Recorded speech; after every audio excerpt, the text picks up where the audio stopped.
მას შემდეგ, რაც პოლიციამ მთელი ქვეყნის მასშტაბით საპროტესტო ბანაკების დაშლა დაიწყო, დაიკავე უოლ-სტრიტი ახალ ფაზაში გადავიდა.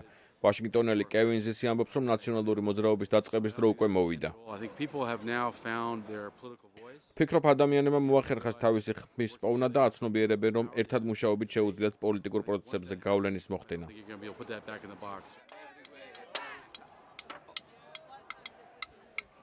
ბევრი ფიქრობს, რომ ამ მოძრაობით უნდა დაიწყოს დებატების შემოსავლების არათანაბრად განაწილების შესახებ.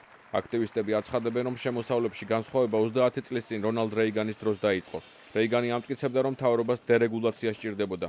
მან კორპორაციებს უფრო მეტი თავისუფლება მიანიჭა. ბოლო კვლევებმა აჩვენა, რომ 1979 წლის შემდეგ ამერიკელთა 1%-ის შემოსავლები გასამაგდა, მაშინ როცა სხვების შემოსავლებმა კლება დაიწყო.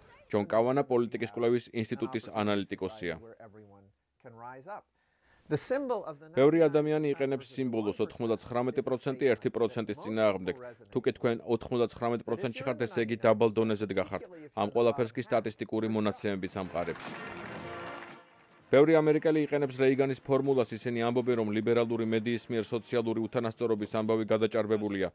პიტერ ვოლისონი კონსერვატიული ორგანიზაციის ამერიკულ წამოწყებათა ინსტიტუტის თანამშრომელია.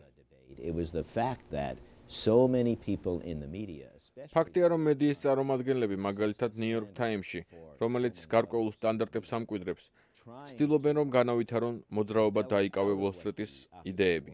რაც შესაძლოა, მემარჯვენეებისა და რესპუბლიკელების წინააღმდეგაც იქნას გამოყენებული. კერძოდ ის, რომ შეერთებულ შტატებში არათანაბარი შემოსავლებია, ეს კი მათი აზრით საკმაოდ სერიოზული პრობლემაა.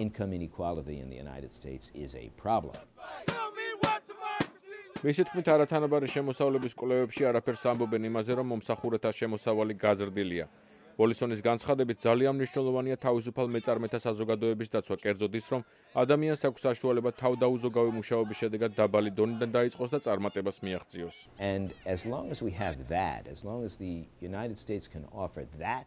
ჩვენთან ეს მუდამ შესაძლებელია. მე ვფიქრობ, რომ არათანაბარი შემოსავლების იდეა აღარ იარსებებს, როდესაც მოძრაობა დაიკავე უოლ-სტრიტი შეჩერდება.